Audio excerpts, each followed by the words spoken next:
सारे जहां से अच्छा हिंदुस्तान हमारा, सारे जहां से अच्छा हिंदुस्तान हमारा। हम बुलबुले हैं इसकी ये गुलसितां हमारा, हम बुलबुले हैं इसकी ये गुलसितां हमारा। सच कहती हूँ, इकबाल साहब का ये तराना जब भी सुनती हूँ तो रोंगटे खड़े हो जाते हैं।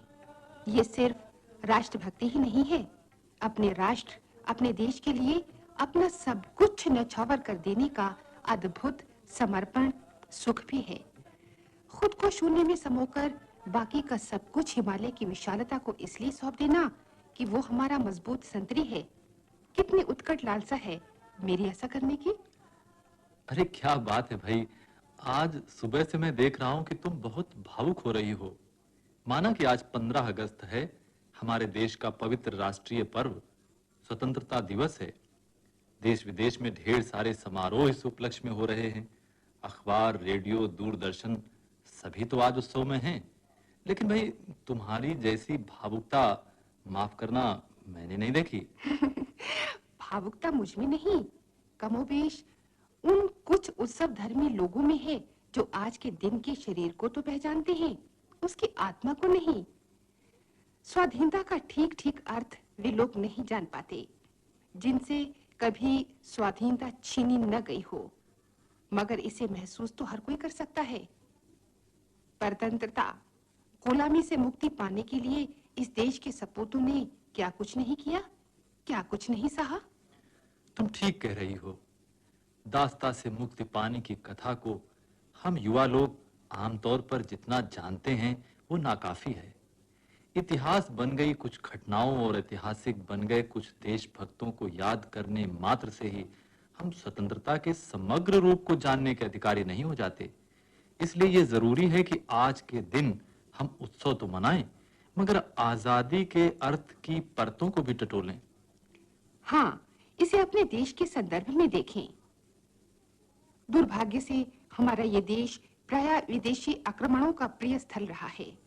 यूनानी, शक, हूण, तुर्क और अफगान आदि के हमलों से इस देश को 18वीं शताब्दी तक फुर्सत ही नहीं मिली। 17वीं शताब्दी के शुरू से गोरों का आगमन भी यहाँ हो चुका था।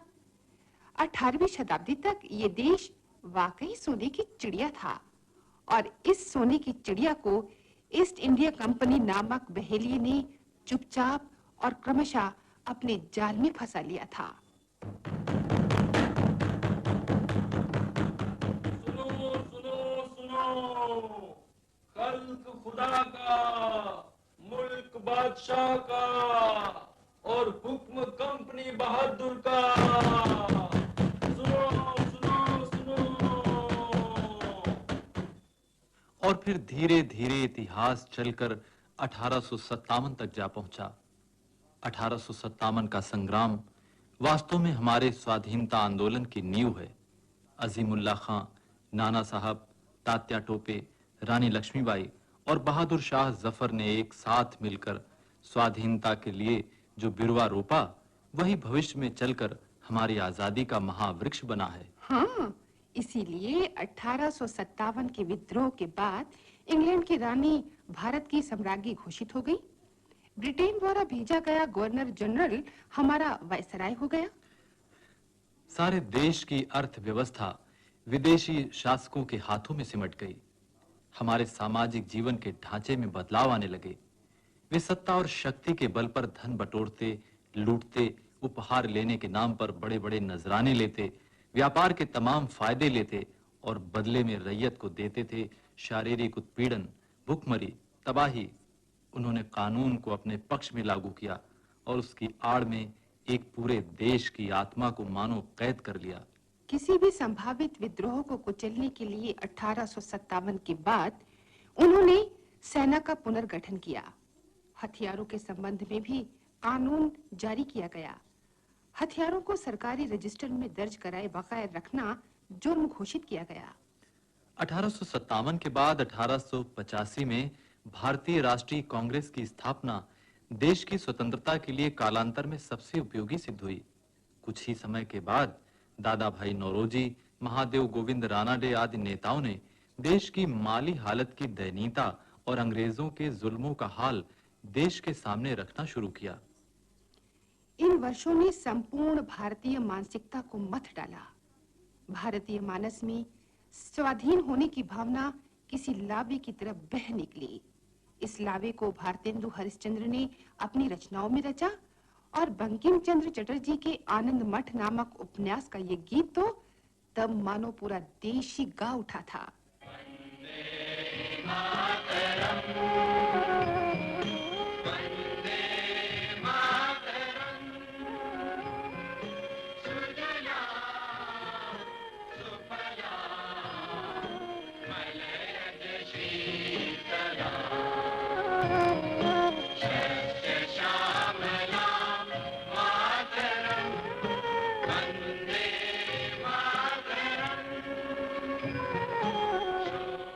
अब स्वाधीनता आंदोलन के लिए एक पूरा देश खड़ा हो चुका था। हमने स्वदेशी और स्वराज्य को अपना एक सूत्री कार्यक्रम बना लिया था। प्रांत, नस्ल, भाषा, क्षेत्र और वर्ग की दीवारों को हमने ध्वस्त कर दिया था। निजी स्वार्थों को त्याग कर हम सब एक जगह आ जुटे थे, अपनी मुक्ति के बंद द्वार के पास। अंग्रेजों की लाठियों को गुस्सा आने लगा था। उनके हंटरों की आवाज से आसमान फड़फड़ाने लगा था। उनके जुल्मों से पर्वत कांप उठते थे। गोलियों की दनाहटों से हवा थम जाती थी और तोपों की गर्जनाओं से दिशाएं दुबक जाती थी। मगर देश था कि जुल्मी सरकार से खौफ नहीं खाता था। अपने अभावों पर पार पाने के लिए उसके पास दूसरा कोई रास्ता भी तो नहीं था। इसीलिए वो आंदोलन के रास्ते पर चल पड़ा। देश प्रेम, अपनी भाषा पर गौरव, अछूतोद्धार, सुधारवादी दृष्टिकोण, कुरीतियों का खंडन, विधवा विवाह, बाल विवाह का विरोध, नैतिक मूल्यों से सजा समरा महामानवतावादी दृष्टिकोण, अनेक ऐसे कारण थे जिनके निदान के लिए लाखों करोड़ों देशभक्तों को दमनकारी शक्तियों के विरुद्ध सीना तान कर खड़ा होना पड़ा। लगभग इन्हीं दिनों में भारत के एक ऐसे सपूत का स्वदेश आगमन हुआ जिसने अंततः विदेशी सत्ता को इस देश से उखाड़ फेंकने में महत्वपूर्ण भूमिका निभाई। वैष्णव जन तो तेने कहिए जे पीड़ पराई जाने रे। वैष्णव जन तो तेने कहिए जे पीड़ पराई जाने रे। मोहनदास करमचंद गांधी, इस देश के प्रिय बापू, स्वदेश लौटने से पहले दक्षिण अफ्रीका में किए गए उनके कार्यों से उनकी ओर पूरे देश का ध्यान जाना स्वाभाविक था। गांधी जी राष्ट्रीय नेता के रूप में अभी स्थापित नहीं थे। इस वक्त लोकप्रिय नेता थे लोकमान्य तिलक। सन 1919 में गांधी जी ने राष्ट्रीय राजनीति के मंच पर अपनी उपस्थिति का आभास कराया। गांधी जी ने सत्याग्रह का महान प्रयोग किया। बिहार के चंपारण जिले में नील मजदूरों और किसानों की समस्या से जुड़कर उन्होंने इस अस्त्र को अपनाया था। क्या आप जानना चाहेंगे गांधी जी के इस अभिनव प्रयोग को? जानना नहीं, बताना चाहूंगा। ऐसा? जी हाँ। तो हुआ यूं कि नील मजदूरों की शिकायतें जानकर गांधी जी चंपारण पहुंचे तो उनको उपद्रवी तत्व सोचकर पुलिस अधिकारी ने वहां से चले जाने के लिए कहा। इस पर गांधी जी ने कहा कि अपनी जांच पूरी कर लेने तक मैं चंपारण में ही रहूंगा। उन पर अगले दिन से मुकदमा चला दिया गया। सरकारी वकील मुकदमा स्थगित कराना चाहता था। गांधी जी ने कहा कि मैं अपने इस अपराध को स्वीकार करता हूं। सत्याग्रह के सिद्धांत को स्थापित करते हुए उन्होंने अपने बयान में ये स्पष्ट किया था। एक कानून पसंद नागरिक के नाते मेरा यह कर्तव्य बनता है कि मैं सभी सरकारी आदेशों का पालन करूं, लेकिन साथ ही साथ सार्वजनिक कार्यकर्ता के नाते मेरा यह भी कर्तव्य हो जाता है कि मैं अपने और इन भूमिकों के आत्मसम्मान के खिलाफ कोई काम न करूं। इसलिए मैं आपके आदेश की अवज्ञा करते हुए ये कहना चाहता हूं कि इसके लिए जो दंड मुझे आप द्वारा दिया जाएगा उसको मैं बिना हिचक चुपचाप भोगूंगा। गांधी जी के इस बयान से वकील तथा मजिस्ट्रेट हक्के बक्के थे। सरकार ने मामला वापस ले लिया। इस समस्या पर एक कमेटी गठित की गई, जिसमें किसानों, मजदूरों की ओर से गांधी जी को भी सदस्य चुना गया। कमेटी की रिपोर्टों के आधार पर हुई कार्रवाई से किसानों, नील मजदूरों की शिकायतें काफी सीमा तक दूर हो सकीं। कांग्रेस की सक्रिय गतिविधियों से अलग बाहर भी स्वतंत्रता के दीवाने थे। हाँ, वही दीवाने जिन्हें हम क्रांतिकारियों के नाम से जानते हैं। यानी एक और फिरोज शाह मेहता, सुरेंद्रनाथ बैनर्जी, गोपाल कृष्ण गोखले, लोकमान्य तिलक, दादा भाई नौरोजी, महात्मा गांधी, विपिन चंद्र पाल और लाला लाजपत राय थे, तो दूसरी ओर हाल ही में संपन्न रूसी क्रांति आदि से प्रभावित अपने देश को अत्यधिक चाहने वाले देशभक्तों की भी एक पूरी श्रृंखला थी। बंगाल, महाराष्ट्र और पंजाब में विशेष रूप से सक्रिय थे ये, हालांकि इनकी गतिविधियां देशव्यापी थीं। खुदीराम बोस से लेकर भगत सिंह मातृभूमि पर कैसे हंसते हंसते गीत गाते हुए न्यौछावर हो गए। बसंती चोला मेरा रंग दे बसंती चोला, इसी रंग में रंग शिवाने, इसी रंग में रंग शिवाने, माँ का बंधन खोला। मेरा रंग दे बसंती चोला, मेरा रंग दे बसंती चोला, मेरा रंग दे बसंती चोला, मेरा रंग दे बसंती चोला। इसी रंग में भगत सिंह ने, इसी रंग में भगत सिंह ने फेंका बम का गोला। मेरा रंग दे बसंती चोला, मेरा रंग दे बसंती चोला, मेरा रंग दे बसंती चोला, मेरा रंग दे बसंती चोला, मेरा रंग दे बसंती चोला, मेरा रंग दे बसंती चोला, मेरा रंग दे बसंती चोला, मेरा रंग दे बसंती। 13 अप्रैल 1919 को एक गोरे शासक के माध्यम से ब्रितानी हुकूमत ने सैकड़ों मासूमों को अमृतसर के जलियांवाला बाग में कैसे मौत के घाट उतार दिया था, ये सच्चाई किसी से छिपी नहीं है। पूरे देश में गुस्से की लहर दौड़ गई थी। लाला लाजपत राय ने कांग्रेस को चेताते हुए कहा था, अगर जनता के गुस्से को सही तरह से इस्तेमाल न किया गया तो वो अपना रास्ता चुनेगा जो देश हित में नहीं होगा। गांधी जी ने क्रांतिकारी नेताओं से बंगाल में मुलाकात की और ये प्रस्ताव रखा कि स्वराज्य प्राप्ति के लिए उन्हें 1 वर्ष का समय दिया जाए। क्रांतिकारियों की सहमति के बाद गांधी जी ने असहयोग आंदोलन शुरू कर दिया। स्वराज्य शब्द धूप की तरह घर घर में जा पहुंचा। किसान, मजदूर, नौकरी पेशा, व्यापारी, हर एक तबके के लोग तन, मन, धन और प्राण से आंदोलन में जुट गए। गांधी जी आंदोलन के स्वरूप से बहुत सहमत नहीं थे। आंदोलन कहीं-कहीं उग्र रूप भी धारण कर लेता था। फरवरी 1922 में चौरी चौरा में एक ऐसी ही दुखद हिंसात्मक परिणति सामने आई। गांधी जी ने आंदोलन वापस ले लिया। उधर क्रांतिकारियों ने संगठित होकर फिर से हथियार संभालने का फैसला कर लिया। शचीन्द्रनाथ सान्याल ने 1923 के अंत में हिंदुस्तान रिपब्लिकन एसोसिएशन नामक संगठन की स्थापना की, जिसके जरिए अखिल भारतीय स्तर पर क्रांतिकारियों की एक पार्टी बन सके।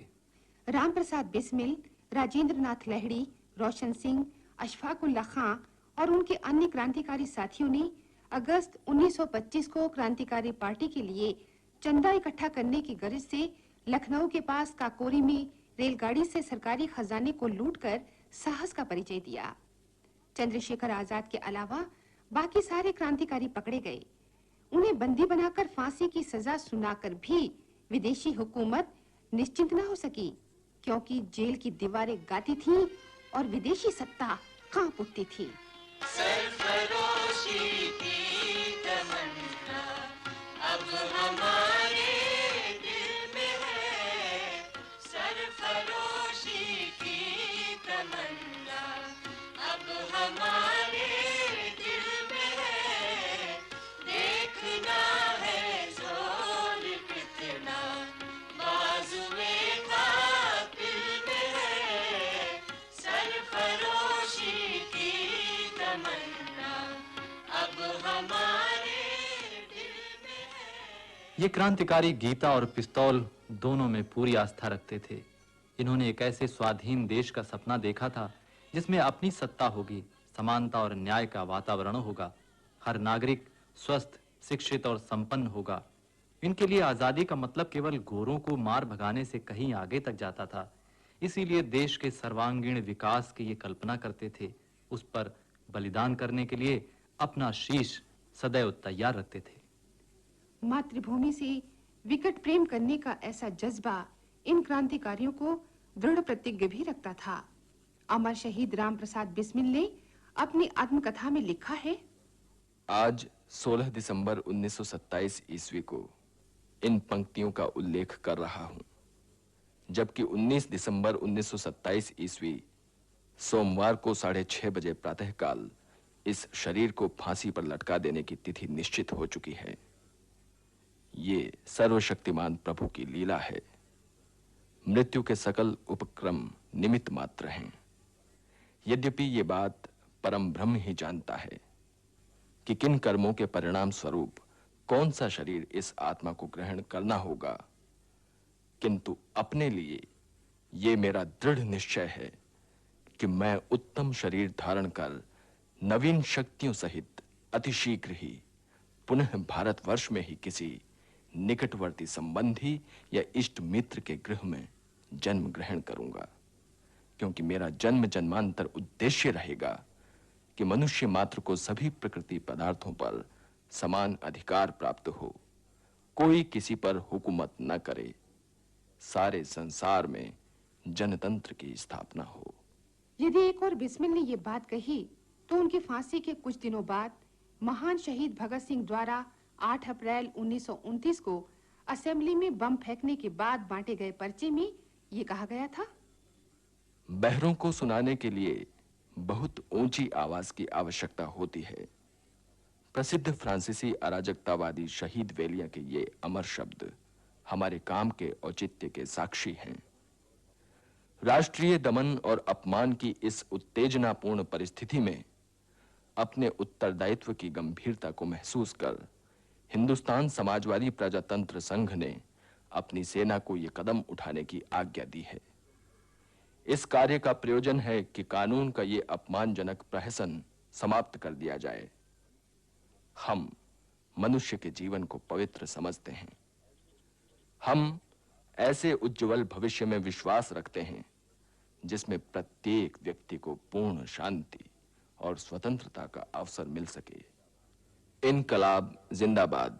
पहले पहल भगत सिंह द्वारा दिया गया इनकलाब जिंदाबाद का यह नारा देश के क्रांतिकारी विचारों का प्रिय राग बन गया। देश पर बलि बलि जाने की इच्छा नौजवानों के दिलों में तूफान बनकर घुमड़ने लगी। भारत माता के लाखों सपूत उसकी दास्ता की जंजीर तोड़ डालने के पुनीत कर्म में जुट गए। दमन की बर्बरता हुई, मगर इन देशभक्तों से उनकी मर मिटने की भावना को न छीन पाई। अपना वतन, प्यारा वतन, हमारा वतन। वतन पे जान देने में हम अपनी शान समझे हैं, हम अपनी शान समझे हैं। वतन पे जान देने में हम अपनी शान समझे हैं, हम अपनी शान समझे हैं। इसे ही दीन समझे हैं, यही ईमान समझे हैं, यही ईमान समझे हैं। इसे ही दीन समझे हैं, यही ईमान समझे हैं, यही। सन 1929 में मशहूर लाहौर षड्यंत्र केस हुआ। इसमें भगत सिंह, सुखदेव और राजगुरु को फांसी की सजा हुई। एक अन्य अभियुक्त जतिन दास की लंबे अनशन के बाद मृत्यु हुई। 23 मार्च 1931 को इन वीरों ने मातृभूमि के लिए अपनी जान दे दी।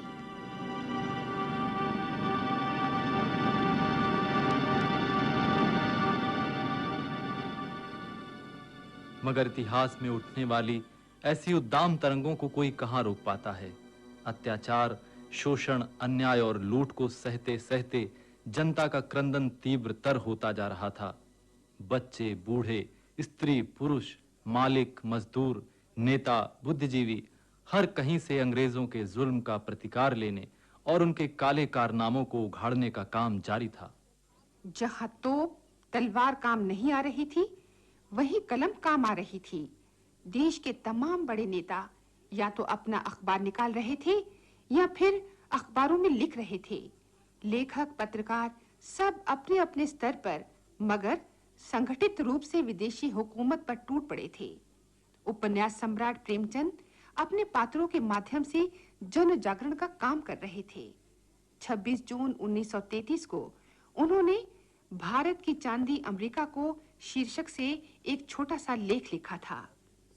इंग्लैंड के पास सोना नहीं है, इसलिए अमेरिका ने उससे अपने कर्ज में चांदी ही लेना निश्चय किया।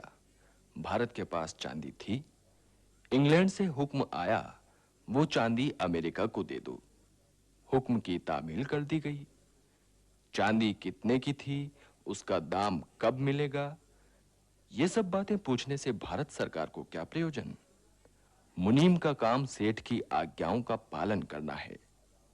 केवल बही खाता और कुंजी हाथ में रहने से तो वो कोष का मालिक नहीं हो जाता। अब सुना जाता है कि चांदी 3 करोड़ 20 लाख की थी और इंग्लैंड ने भारत को 2 करोड़ 20 लाख दिए। 1 करोड़ बीच में उड़ा दिया। ठीक है, उड़ा लिया। आखिर वो भी इंग्लैंड का, ये भी इंग्लैंड का। खाता है तो किसी का साझा। वो खाएगा और बीच खेत खाएगा और डंके की चोट खाएगा। आप खाली हाय हाय कर सकते हैं, बस हाय हाय किए जाइए। 1 करोड़ क्या, वो 10-20 करोड़ खा सकता है। भारत आखिर है किसकी बपोती? 170 करोड़ का सोना किसने उड़ा दिया? इंग्लैंड का भारत पर राज्य है, इसे न भूलो। राजा पहले अपना और अपने कर्मचारियों और अपने कुत्ते बिल्लियों का पेट भरता है। अगर कुछ बच जाए तो प्रजा का अहोभाग्य। ये थी उस समय की हमारी और हमारे शासक की हालत। नए कानून के अनुसार 1937 में जो विधानसभाओं के चुनाव हुए, उसमें 11 में से 6 प्रांतों में कांग्रेस को बहुमत मिला। गांधी जी का आंदोलन जनता में किस कदर अपनी जगह बना चुका है, अंग्रेजी सरकार की समझ में ये आ गया था। इसी बीच दूसरे विश्व युद्ध में जर्मनी जापान के हाथों हुई अपनी पराजय से अंग्रेजों का दबदबा शक्तिविहीन हो गया। सुभाष चंद्र बोस की आजाद हिंद फौज का गठन भी उनके लिए एक भयावह घटना बनी। और तभी एक जलजले से सारी धरती कांप उठी। महात्मा गांधी की जय। अंग्रेजों भारत छोड़ो, अंग्रेजों भारत छोड़ो, अंग्रेजों भारत छोड़ो। करेंगे या मरेंगे, करेंगे या मरेंगे, करेंगे या मरेंगे, करेंगे या मरेंगे, करेंगे या मरेंगे। महात्मा गांधी की जय, महात्मा गांधी की जय, महात्मा गांधी। गांधी जी ने 8 अगस्त 1942 की रात को पास हुए प्रस्ताव में अंग्रेजों से कह दिया, अंग्रेजों भारत छोड़ो, स्वतंत्रता से कम पर कोई समझौता नहीं। और भारतीयों से कहा, करो या मरो। घबराई हुई गोरी सरकार ने आनन फानन में महात्मा गांधी समेत अनेक नेताओं को जेल में ठूस दिया। भारत की जनता का आक्रोश चरम सीमा पर पहुंच गया।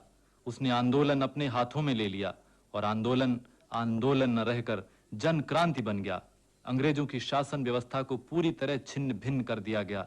जगह जगह हड़ताल, जुलूस, प्रदर्शन, हाथों में तिरंगा, जुबान पर नारे और सीने पर लाठियां गोलियां झेलने का जुनून। देश के अनेक क्षेत्रों से विदेशी हुकूमत को लगभग नष्ट कर दिया गया।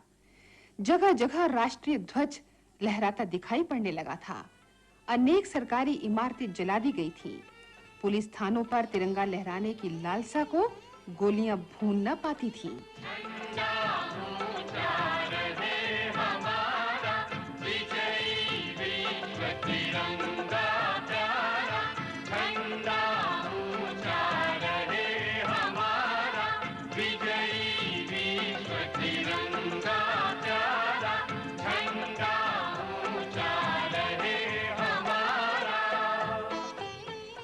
देश आजादी की मंजिल के करीब पहुंच गया, मगर दुर्भाग्य ने इस देश को भला कब बख्शा है।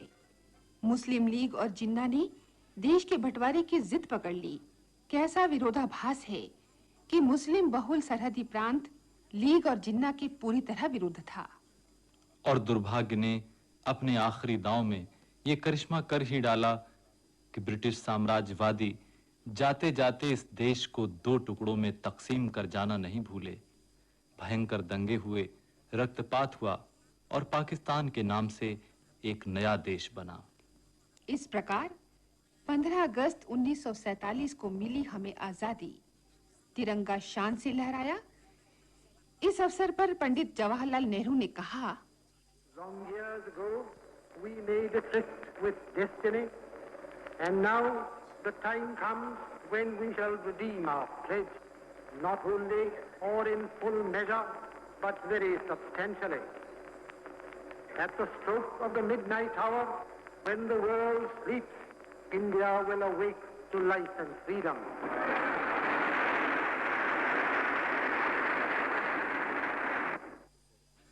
सच ही तो है, हमारी कुचली हुई आत्मा को जबान मिली। आजादी मिलने से इस भारत का जल थल नभ हमें मिला। अपने सुख दुखों के हम खुद मालिक बने। इस धरती माँ की कोख में छिपे रत्नों के हम स्वामी हो गए। अपने शासकों को हमने स्वयं चुना। कई क्षेत्रों में हम आत्मनिर्भर बने। राख से पैदा हुए लाख के हो गए।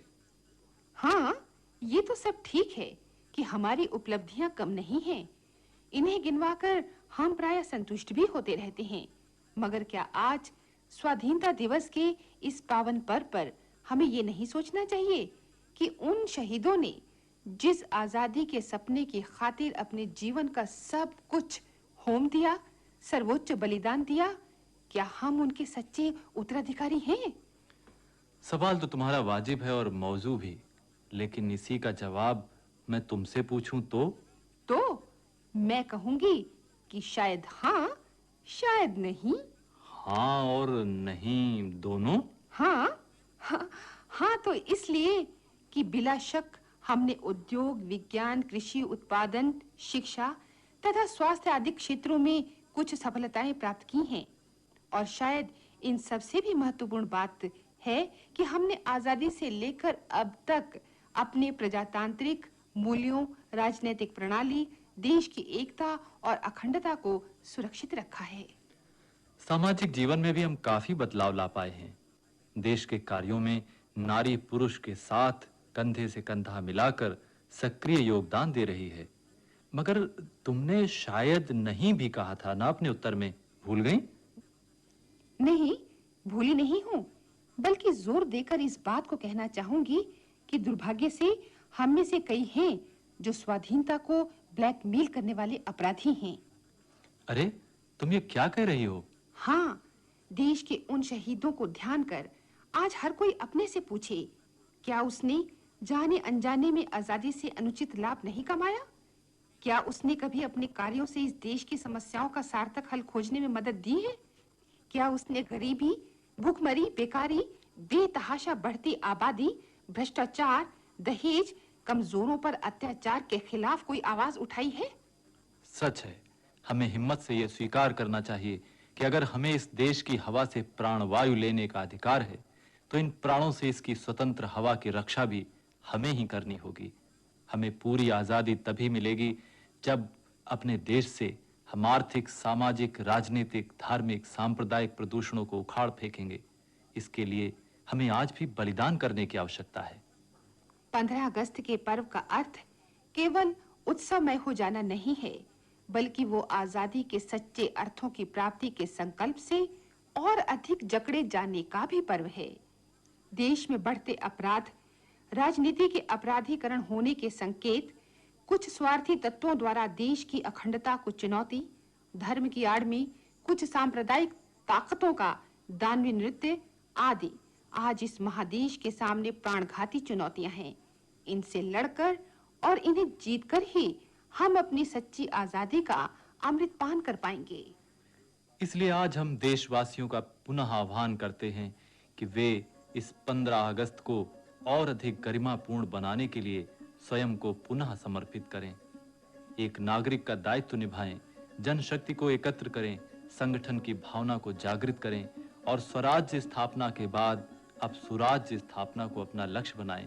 तभी शायद हम 15 अगस्त को मनाने के सच्चे अधिकारी होंगे। हाँ, हम जरूर होंगे 15 अगस्त मनाने के अधिकारी। वो देखो, आसमान इस संदेश को दोहरा रहा है। उसके नीचे खड़ा पूरा देश मुझे फिर से देश के कार्यों में जुटा लग रहा है। कल का सवेरा हमें नई रोशनी के साथ साथ आजादी और आजादी, सच्ची आजादी का उपहार देगा।